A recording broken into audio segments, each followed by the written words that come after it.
Hey, Facebook. We are live. We are live. We are live. And so we're going to go ahead and do as I've been doing for these last couple of days.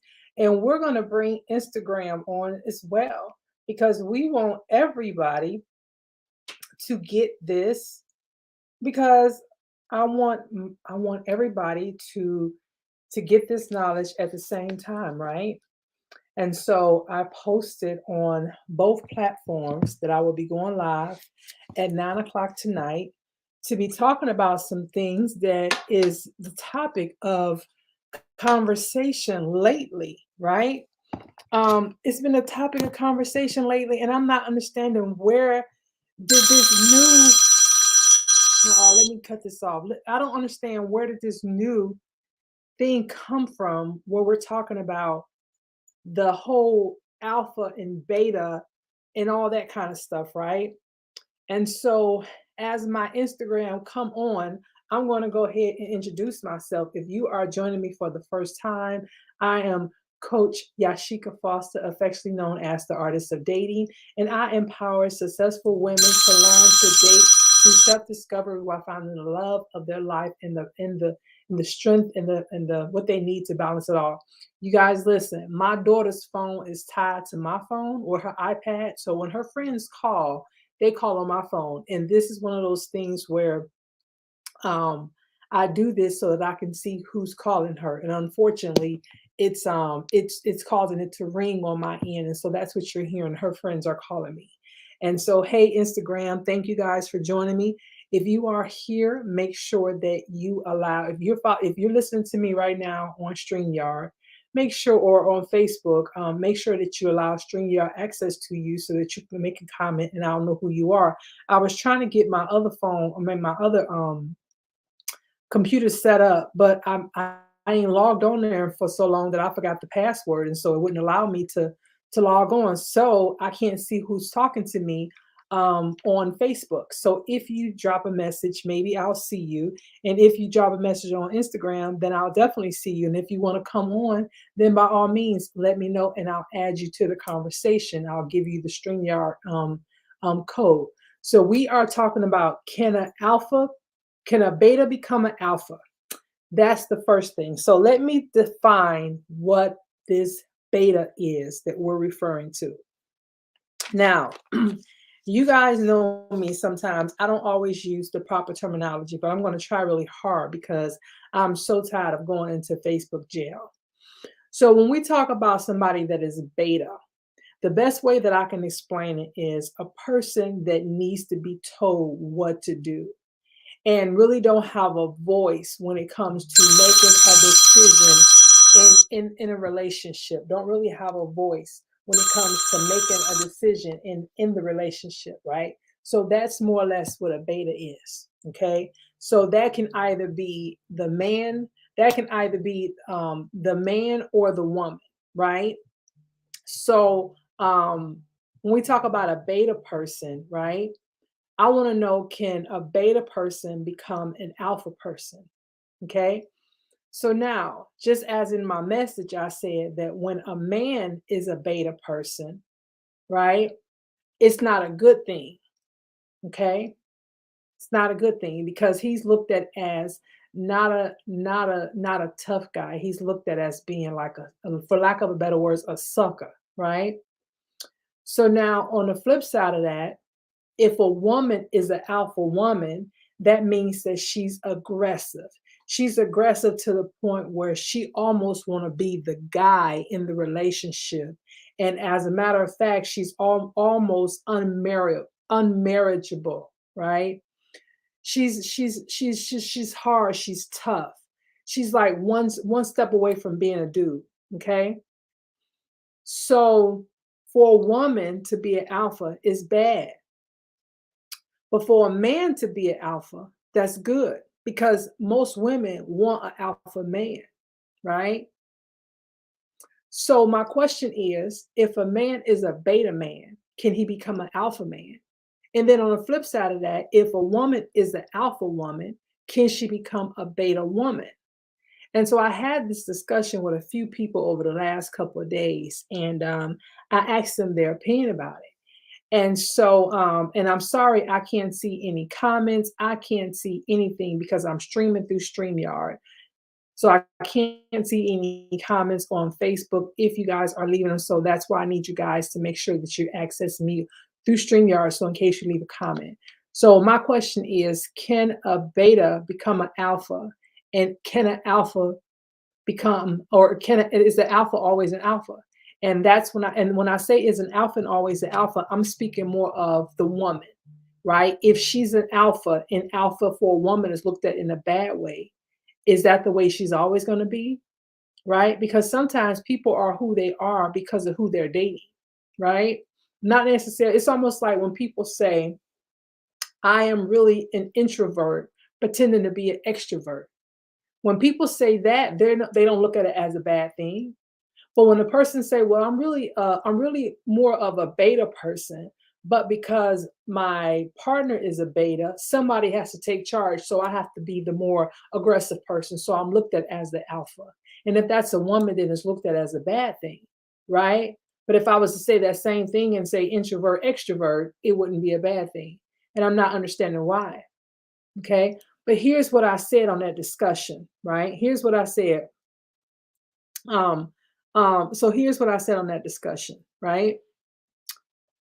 When it comes to a beta, when it comes to a beta, right? I don't know why this is ending. Let me see what's going on with my Instagram, y'all. When it comes to a beta, right? So Instagram, let me tell Instagram, um, sorry about this Facebook, but Instagram, this is part two for y'all because I got disconnected. So I'm coming back on. But Facebook, so this is what I say for that. For a beta man, um, he doesn't become an alpha man. What happens is he's always a beta man. He just finds a woman that's more beta than him. So it looks like now he's an alpha man, right? That's it. He finds a woman that's more beta than him. That's it. That's it, right? And I've seen that time and time again. Oh my God, I've seen that. That man is still a beta man. He just finds a woman that's more beta than him. And that's okay. Because if we want to put terminologies to these things, right, which I think all of it is absurd, right? But if you really want to, if you want to really want to think about it, that's really what boils down to. And the same thing with a woman that's an alpha woman. If a woman is the alpha woman, right? Okay, so she is. She takes charge of things. She does things that needs to get done. It's not that she's no longer an alpha woman. It's just that she gets somebody that's more alpha than her. But as long as the stuff is getting done, what does it matter? So my point is this: why do we feel like we have to put a label on something? Because somebody was talking to me about this whole alpha and beta stuff, and to me, it almost sounds like damn if you do, damn if you don't, right? And I really don't understand it because it's almost like it stigmatizes people. And if a man is looked at as a beta, where I come from, that's looked at as a sucker, like a dude that can be used and abused, and he's a sucker, and nobody wants him. And that's not cool. That's not cool. That's not right, because I'm sure that dude is a good dude. But people will automatically put him in the realm of, he ain't no guy that's going to defend you or be there for you or be down for you, or he'll run in the face of adversity or whatever. And that's not cool, especially when we at this age. You know what I mean?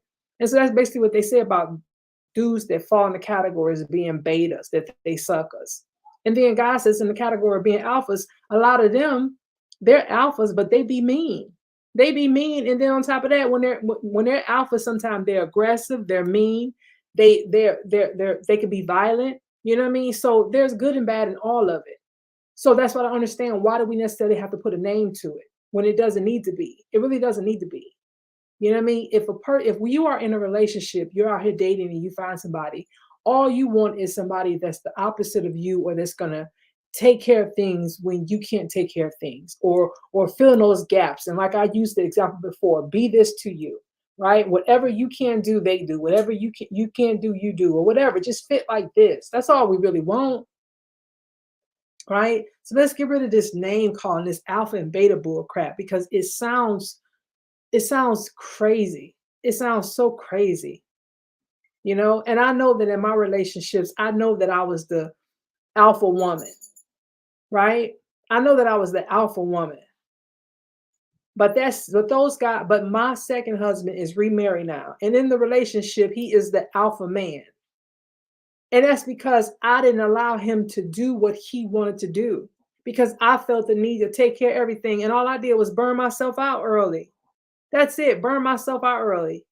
Burn myself out early. Burn myself out early. Burn myself out early. I cannot say it enough. He was perfectly capable of doing things, but I watched women in my family conduct themselves a certain way, so I did things the way I thought that it should have been done, but it didn't need to be done that way. And so all I did was burn myself out early. So that's that. So now the other part is the 50-50, right? So I was talking to someone early, and they were talking about the whole 50-50 in a household. So they believe that when it comes to the household, that everything in the household should be 50-50. So not only are we talking about the bills, but we're talking about the decisions that's made in the family. Everything relating to the family should be 50-50. And so my question about that was, well, what about how does the man feel if everything in the family is 50-50? Because to me, that means that he doesn't have any more rights over the family or the household than she do. And so I didn't really understand that. And I didn't really know what to say to that, except for the fact that I don't believe that's the answer. And like I explained to her, that's my 49-year-old, twice divorced, 10 proposed to time person talking, right? Because I've been proposed to 10 times, been married twice, and divorced twice.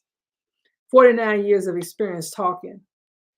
The way that you're supposed to do in a marriage is that, yeah, we may want it 50-50. We may very well want it to be 50-50, and some things are, right? When it comes to certain things in a relationship or in a household, it should be both of your decisions. But there are certain things that, no, it's not both of your decisions, right? Depending on what we're talking about. When it comes to the decoration of the house, yeah, he may have an input, but at the end of the day, I'm making a decision about how the house is being decorated, period. Okay? Period. Right? Period.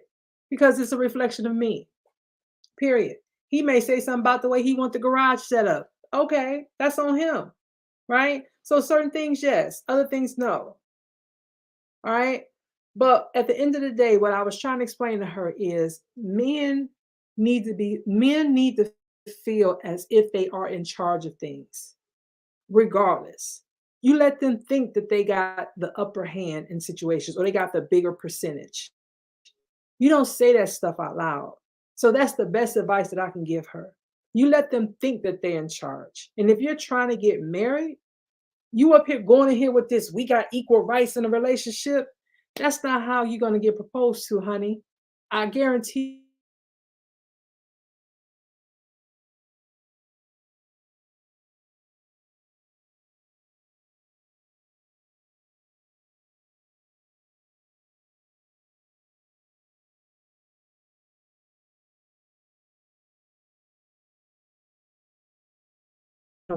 Okay, I'm back. But they saw us and they don't want to marry us, right? Which means that if women are acting like us, they don't want to marry us. So they need y'all to be calmer. Generation Z, they need y'all to be calmer. They need y'all to be more receptive. Right? We ain't saying be henpeck and doggone be submissive. And y'all need to re-identify what the word submissive means. Right? But they just need y'all to be more receiving of what they have to say. Make them believe that they're in charge. Don't go in there talking about everything is 50-50. Woo, woo, woo, woo. We both make the decisions. We both got equal rights in the family. No, that's not what these men want to hear. And y'all need to understand that. And so that's what I had to explain to her. You make them feel like they're making the decisions. But that's how it goes. But in the end of the day, most of what they say is going to be your input. Trust me, you're going to have to say so, but you don't make them feel like they don't have a like their input is not the most. Men want to be coddled. Y'all going in here talking about y'all got as much right in the conversation or y'all got as much right in decision making as they do. That's not what men want. Men want to feel like their decision or what they say matters most when they come in a home and a relationship. So when y'all out here doggone like talking about 50-50, they don't want to hear that bull crap. Y'all not gonna never get proposed to or asked to get married. They don't want to hear that crap from y'all. So y'all remember that. So no, it's not 50-50. It's not 50-50. Remember, y'all are the queens on the board, on the chessboard. Y'all are the queens. Y'all got 8 directions to move in. They don't. Remember your spot. You don't have to always, you get to move in 8 different directions, right? You don't have to keep reminding people of your worth. Everybody else on the board know your worth. They know you can move in 8 directions, right? But you don't have to keep reminding people. You gotta know your worth. All right. So y'all remember that. So anyway, I just want to talk on that beta becoming an alpha and an alpha, and then a whole 50-50 rule. Okay, you guys, I'm going to end it right here for Facebook or YouTube, Facebook and YouTube. Thank you so much for joining me. And I will see you guys on the next live. Bye for now.